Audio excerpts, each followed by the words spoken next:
I turned on the news yesterday, and one of the headlines, sadly, was about an 18-month-old boy who had passed away in a fire on Detroit's east side. It's heartbreaking and it's tragic when these situations happen, and sadly, they happen all too often. But there to always help so many of these families, the American Red Cross. And right now, they have a campaign that they are pushing forward about sounding the alarm to try to save lives. Talk a little bit more about that and so many other things. Let's bring in Lynn Foster. She's the regional CEO for the Michigan region of the American Red Cross. Great to have you with us again. How are you? I'm great, Ronnie. How are you? You know, we are all surviving, taking it day by day. So true for all of us. This past year has just been a challenge for everyone. I was just listening to your last segment, and I think vigilance is the key word. And we know everyone gets tired, but unfortunately, this virus is not leaving us. And you know what else? Winter's not leaving us. I will say, I came downstairs. I was like, "Why is it so warm in here?" My husband had the heat on 73. But sadly, we do know in the winter months. There typically is an increase in some of the fires here in Michigan because of people trying to find other ways to heat their homes or electrical fires, things of that nature. When you saw the headline yesterday about the little boy who passed away in the fire, your heart must have sank because you're trying to help prevent these situations. Absolutely, Ronnie. Every time, especially in the case yesterday, that little boy, my heart just sinks. It just really does. And that's why what the American Red Cross does here in Michigan every single day is so critical, even through the pandemic. We've never closed, and every single night we are responding, every single day, every single night, we are responding to home fires. I think, a lot of people know about the American Red Cross and the blood drives, but they forget about the other side and the other work that you and your team and the volunteers are doing. So how does it work? Do you get a call for help from a local fire department, or do you see it on the news and then dispatch a team? Well, it's actually both. So we have partnerships with our local fire departments across the region. So often it's through the fire departments and or through social media, through regular media channels that we learn about them. And the Red Cross, we dispatch our volunteers. What a lot of folks don't know is that the mission of the Red Cross is 90% volunteer led.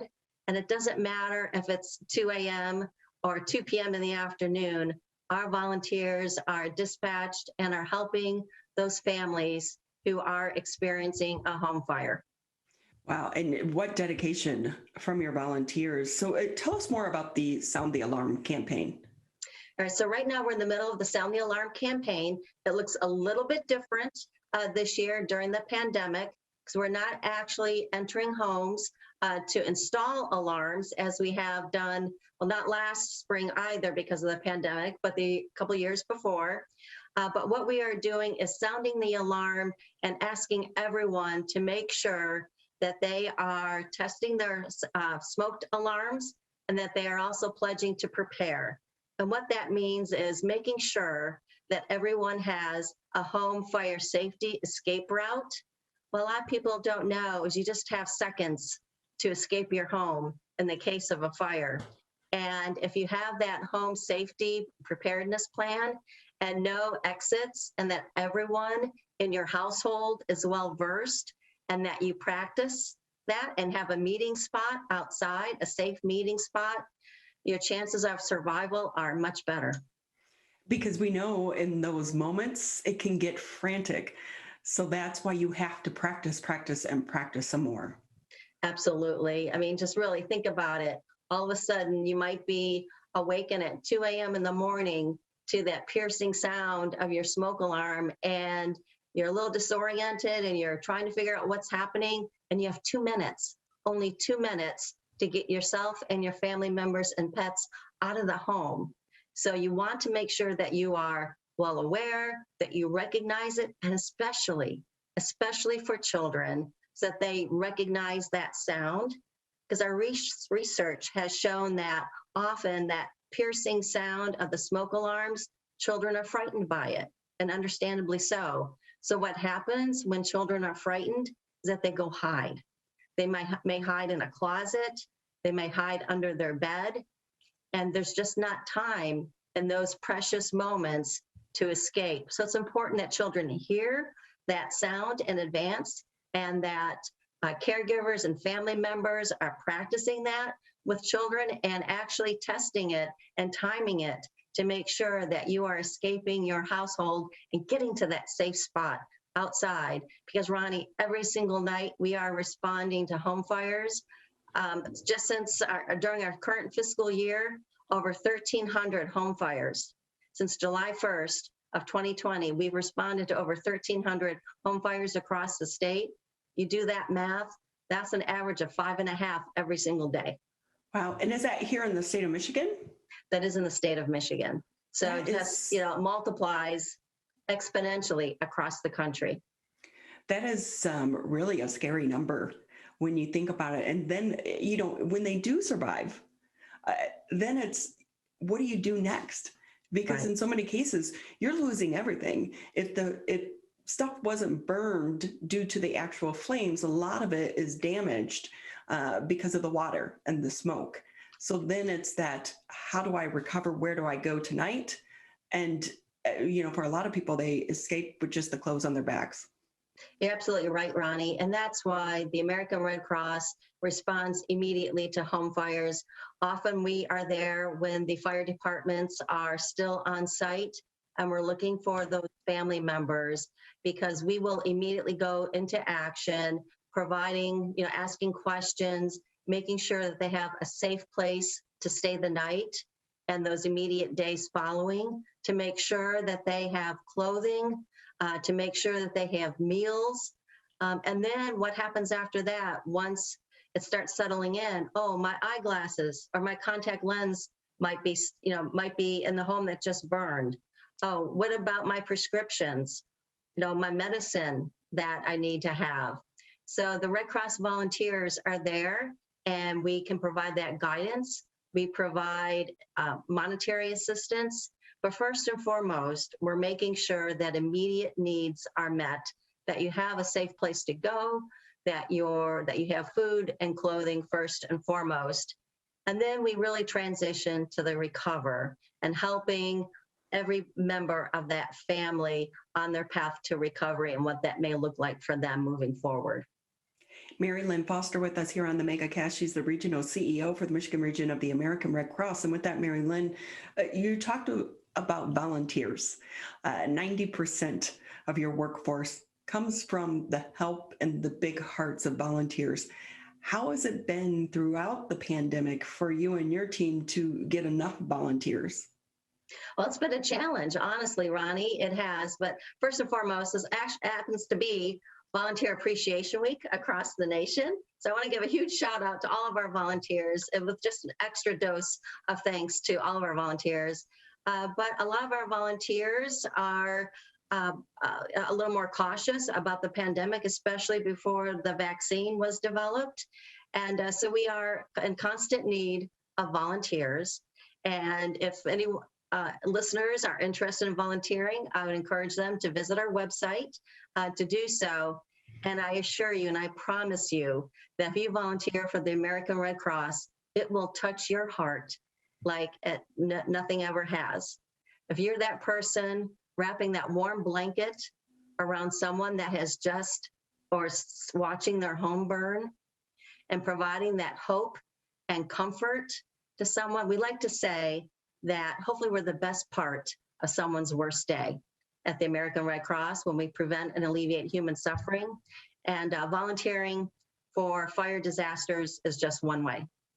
I've been on the scene so many times, not just fires, but flooding, various situations. And the American Red Cross is always great, always on the scene, taking care of the first responders, as well as they continue to be out in the elements and battle, the need for their assistance. And when we're talking about volunteers, do they have to go through any specific training? They do, because we want to make sure that all of our volunteers are well prepared and know what to expect when they do get that call. And there are many different positions. There's just not one general volunteer position. For example, for disaster response, you might become a disaster action team member. And so you would go online and say, gosh, I may be interested in that. And we have great people that will talk with you about what your interests are, because we want you to volunteer in the type of position that you're most interested in. And so we'll help navigate that for you and with you, move you through the system and connect you with the training that you're needed, so that when the need does arise, you can raise your hand and volunteer and you're ready to go. So, Mary Lynn, how is it working with companies? Because I remember meeting some volunteers following one of the hurricanes down south that were from up here in this area, and it was kind of coordinated through their work. They basically almost like a sponsorship where they would allow them to help respond and get trained, but then still pay them. Are those partnerships still going on? They are, and we're very fortunate. We've got great corporate partnerships, but they have slowed down a little bit, and understandably so, because many corporations are, of course, looking out for the safety of their employees, just as we are. But we are able to still link to our corporate partners and work with them. A lot of the training is happening virtual. Through a virtual means. But for example, CPR, we are still doing in-person training for CPR in our facilities, but of course it's socially distant, very spread apart, following all of the CDC protocols and making it very safe for everyone who participates in any type of in-person training. So we know the American Red Cross, you are a nonprofit, but this is a challenging year for so many nonprofits when it comes to the area of the budget. How is that looking for you right now? Well, it has been challenging. I mean, because we are not government funded. And so we are able to execute the mission of the American Red Cross through the generosity of our donors, our corporate donors, our foundations, and people like you and me, who donate personally to the American Red Cross to prevent and alleviate human suffering. So it has been challenging. We're very fortunate because of the work that we do and that we are an essential business and we've never closed throughout the pandemic. The people recognize that. And also, of course, the need for blood is constant. So, we have a lot of volunteers and financial donors and blood donors also continuing to help. But it's through these types of partnerships with you that we can continue to let people know that we're open. We need you. Please help. Because it used to be, you would drive down the street and you would always see signs, blood donations today, either at the local church, the local school, the local office building. That's a bit more of a challenge today. It is, Ronnie, honestly. We're asking blood donors to actually go online and schedule an appointment rather than walking in, to make sure that we have the right staff, and that because our blood centers and where we are hosting them are more socially distant apart, we have to have more drives in order to accommodate, but just to help with traffic control and safety of everyone, we're asking everyone to go online is the preferred method and schedule a blood donation appointment. Very easy to do. Put in your zip code and you'll be returned with all of the locations near you. So are you pretty much still doing them daily, weekly? How is it looking? Daily. We're hosting blood drives daily. So it's easy for anyone to be able to find one in their community. Mary Lynn Foster with us here on the MegaCast. She's the regional CEO for the Michigan region of the American Red Cross. So it's always great talking to you and your team and everything that you're doing right now. Mary Lynn, anything maybe I didn't ask that you want to add before we say goodbye for the day? Well, Ronnie, I think we really touched on everything. I would just like to, in summary, say, first of all, thank you to everyone who supports the American Red Cross. There are so many different ways, financially, through blood donations, through volunteering. And what a lot of people, as we were saying, just don't realize the amount of home fires that the Michigan region experiences every single day. And a staggering statistic, since January 1st of this year, just January 1st, in the past few months, we've had nearly 50 fatalities, 50 fatalities in the Michigan region due to home fires. And those can be prevented. And if everyone would just take the time to check their smoke alarm, have that home preparedness drill and practice it, only have 2 minutes to escape a home fire. Critically important when you experience that. It really, that is such a frightening number. 50 fatalities since 50 January fatalities. 1st. Right. Wow. So with that, again, for all the parents out there, you hear people talk about it, you hear the firefighters talk about it, but it really requires you to take the time. I don't, Mary Lynn, I don't know if you remember when we were little kids having the fire drills in the classroom. I think it was stop, drop, and roll. That's right. That was like, Stop, drop, and roll. That's right. I remember that, Ronnie.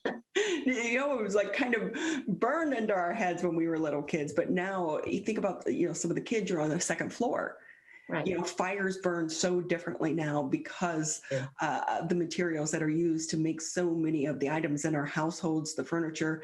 And so you don't have the time that you once had. So it's so vital to have these plans in place, but also to practice these plans as well. So again, Mary Lynn Foster, she is the regional CEO for the American Red Cross Sound the Alarm campaign. Mary Lynn, thank you again for your time. Thank you, Ronnie. Really appreciate this opportunity. Take care. You too. Stay safe and stay healthy. Thank you. Take care.